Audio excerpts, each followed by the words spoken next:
नमस्कार दोस्तों, आपका स्वागत है YouTube चैनल पर। एबियोजेनेसिस निर्जीव पदार्थ से जीवन की उत्पत्ति के लिए वैज्ञानिक शब्द है।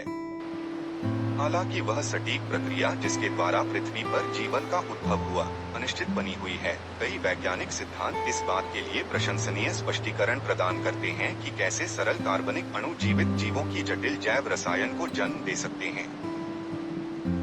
1920 के दशक में रूसी जैव रसायनज्ञ अलेक्जेंडर ओपेरिन द्वारा प्रस्तावित जैवजनन के शुरुआती सिद्धांतों में से एक ने सुझाव दिया कि जीवन की उत्पत्ति कार्बनिक अणुओं के प्राइमर्डियल सूप से हुई थी, जो प्रारंभिक पृथ्वी के महासागरों में बने थे।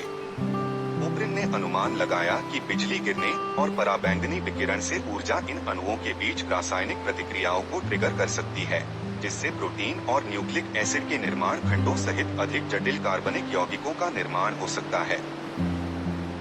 ओपेरिन के विचारों पर आधारित 1953 में स्टेनली मिलर और हेरोल्ड उरे द्वारा आयोजित मिलर-उरे प्रयोग ने प्रदर्शित किया कि सरल कार्बनिक अणु जैसे अमीनो एसिड वास्तव में प्रारंभिक पृथ्वी जैसी परिस्थितियों में अकार्बनिक अग्रदूतों से उत्पन्न हो सकते हैं।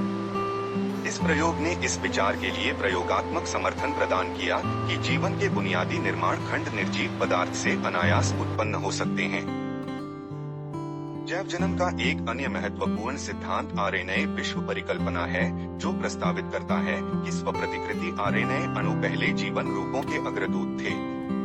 आरएनए आनुवंशिक जानकारी संग्रहित करने और रासायनिक प्रतिक्रियाओं को उत्प्रेरित करने में सक्षम है, जिससे कुछ वैज्ञानिकों ने सुझाव दिया है कि प्राथमिक आनुवंशिक सामग्री के रूप में डीएनए द्वारा प्रतिस्थापित किए जाने से पहले आरएनए अणु जीवन के प्रारंभिक विकास में केंद्रीय भूमिका निभा सकते थे। इन सिद्धांतों के अलावा शोधकर्ताओं ने जीवन की उत्पत्ति के लिए कई अन्य परिदृश्यों का प्रस्ताव दिया है, जिसमें यह संभावना भी शामिल है कि जीवन की उत्पत्ति समुद्र तल पर हाइड्रोथर्मल वेंट पर हुई होगी, या यहाँ तक कि पैनस्पर्मिया नामक प्रक्रिया के माध्यम से ब्रह्मांड में कहीं और से पृथ्वी पर लाया गया होगा। हालांकि इनमें से प्रत्येक सिद्धांत की अपनी ताकत और कमजोरियां हैं, वे सभी हमारी इस समझ में योगदान करते हैं कि प्राकृतिक प्रक्रियाओं के माध्यम से निर्जीव पदार्थ से जीवन कैसे उभरा हो सकता है। जैवजनन का अध्ययन अनुसंधान का एक सक्रिय क्षेत्र बना हुआ है, जिसमें वैज्ञानिक पृथ्वी और उससे परे जीवन की उत्पत्ति की पहेली को एक साथ जोड़ने के लिए प्रयोगशाला प्रयोगों, कंप्यूटर सिमुलेशन और खगोलीय टिप्पणियों के संयोजन का उपयोग कर रहे हैं। पैनस्पर्मिया परिकल्पना से पता चलता है कि पृथ्वी पर जीवन की उत्पत्ति अलौकिक स्रोतों जैसे धूमकेतु, क्षुद्रग्रह या अन्य खगोलीय पिंडों से हुई होगी। इस परिकल्पना के अनुसार जीवन के बुनियादी निर्माण खंड जैसे कि कार्बनिक अणु या यहाँ तक कि आदिम जीवन भी अंतरिक्ष के माध्यम से ले जाया जा सकता था और पृथ्वी पर जमा किया जा सकता था, जहाँ अंततः उन्होंने जीवन के विकास को जन्म दिया, जैसा कि हम जानते हैं। पैनस्पर्मिया का विचार सदियों से चला आ रहा है, लेकिन सौर मंडल की हमारी समझ और अंतरिक्ष में कार्बनिक अणुओं की खोज में प्रगति के साथ 20वीं सदी में इसमें नए सिरे से रुचि पैदा हुई।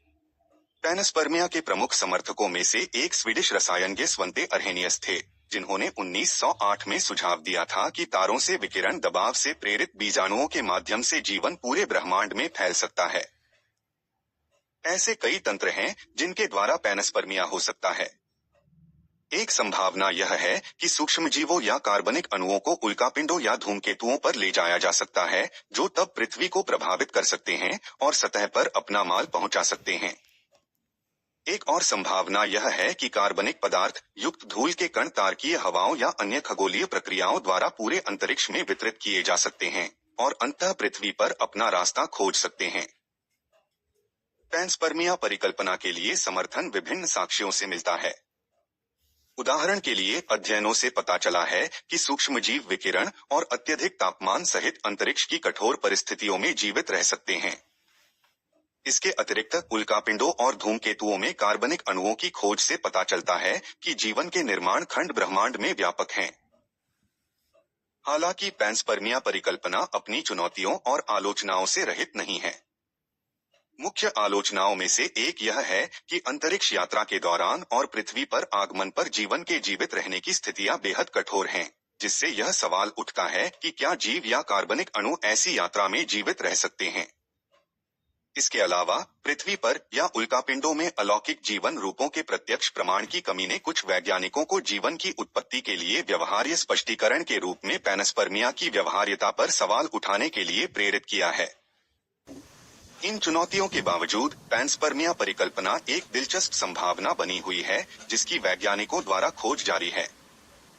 सौर मंडल के बारे में हमारी समझ में प्रगति, एक्सोप्लैनेट की खोज और धूमकेतु और क्षुद्र ग्रहों का अध्ययन करने के लिए चल रहे मिशन पृथ्वी से परे जीवन की संभावना और उन तंत्रों में नई अंतर्दृष्टि प्रदान कर रहे हैं, जिनके द्वारा इसे आकाशीय पिंडों के बीच ले जाया जा सकता है। जीवन की उत्पत्ति, पृथ्वी पर जीवन की सटीक उत्पत्ति अभी भी एक रहस्य है, लेकिन वैज्ञानिक शोध से पता चलता है कि इसकी शुरुआत संभवतः पृथ्वी के शुरुआती महासागरों के मूल सूप में बनने वाले सरल कार्बनिक अणुओं से हुई थी। इन अणुओं ने अंततः पहली स्वप्रतिकृति संस्थाओं को जन्म दिया, जिन्हें प्रारंभिक जीवन रूप माना जा सकता है। प्रारंभिक एकल कोशिका वाले जीव प्रारंभिक जीवन रूप संभवतः सरल एकल कोशिका वाले जीव थे, जिन्हें प्रोकैरियोट्स के रूप में जाना जाता था। इन जीवों में कोशिका केंद्रक और अन्य झिल्लीबद्ध अंगकों का अभाव था और माना जाता है कि वे लगभग 3.5 से 3.8 अरब वर्ष पहले प्रकट हुए थे।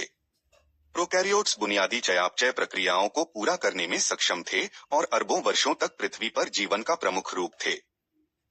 प्रकाश संश्लेषण और पृथ्वी का ऑक्सीजनीकरण प्रारंभिक जीवन रूपों के विकास में सबसे महत्वपूर्ण विकासों में से एक प्रकाश संश्लेषण का उद्भव था, जिसने कुछ जीवों को ऊर्जा पैदा करने के लिए सूर्य के प्रकाश का उपयोग करने की अनुमति दी। इस प्रक्रिया से उपोत्पाद के रूप में ऑक्सीजन भी जारी हुई, जिससे धीरे धीरे पृथ्वी का वायुमंडल ऑक्सीजन युक्त हो गया और अधिक जटिल जीवन रूपों के विकास का मार्ग प्रशस्त हुआ। यूकेरियोटिक कोशिकाएं और बहुकोशिकीय जीवन यूकेरियोटिक कोशिकाएं, जो प्रोकैरियोटिक कोशिकाओं की तुलना में अधिक जटिल होती हैं और जिनमें एक केंद्रक और अन्य झिल्लीबद्ध अंग होते हैं, संभवतः लगभग 1.6 से 2.1 बिलियन वर्ष पहले विकसित हुई थीं। यूकेरियोटिक कोशिकाओं के विकास ने बहुकोशिकीय जीवों के विकास की अनुमति दी, जो लगभग 600 मिलियन वर्ष पहले दिखाई देने लगे। बहुकोशिकीय जीवन रूपों के उद्भव ने पृथ्वी पर जीवन के इतिहास में एक महत्वपूर्ण मील का पत्थर साबित किया, जिससे पौधों, जानवरों और अन्य जीवों की विविध श्रृंखला आज भी मौजूद है। बड़े पैमाने पर विलुप्त होने का प्रभाव पृथ्वी के इतिहास में बड़े पैमाने पर विलुप्त होने की कई घटनाएं हुई हैं, जिनका जीवन के विकास पर गहरा प्रभाव पड़ा है। क्षुद्रग्रह प्रभाव, ज्वालामुखी विस्फोट और जलवायु परिवर्तन जैसे कारकों के कारण होने वाली इन घटनाओं के कारण कई प्रजातियां विलुप्त हो गईं और जीवन के नए रूपों के विकास का मार्ग प्रशस्त हुआ है। निरंतर विकास और अनुकूलन प्रारंभिक जीवन रूपों के विकास ने विकास और अनुकूलन की चल रही प्रक्रिया की नींव रखी, जो आज भी पृथ्वी पर जीवन को आकार दे रही है। प्राकृतिक चयन, आनुवंशिक बहाव और जीन प्रवाह जैसे तंत्रों के माध्यम से जीव बदलती पर्यावरणीय परिस्थितियों और अन्य दबावों के जवाब में विकसित होते रहे हैं। प्रारंभिक जीवन रूपों के विकास का अध्ययन न केवल पृथ्वी पर जीवन के इतिहास में अंतर्दृष्टि प्रदान करता है, बल्कि हमें उन मूलभूत प्रक्रियाओं को समझने में भी मदद करता है, जो ब्रह्मांड में जीवन की विविधता और जटिलता को नियंत्रित करती हैं।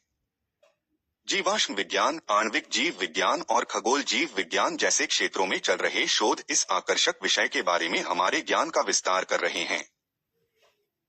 जीवन के विकास को आकार देने में पृथ्वी की स्थितियों की भूमिका हमारे ग्रह पर जीवन के इतिहास और विविधता को समझने का एक बुनियादी पहलू है।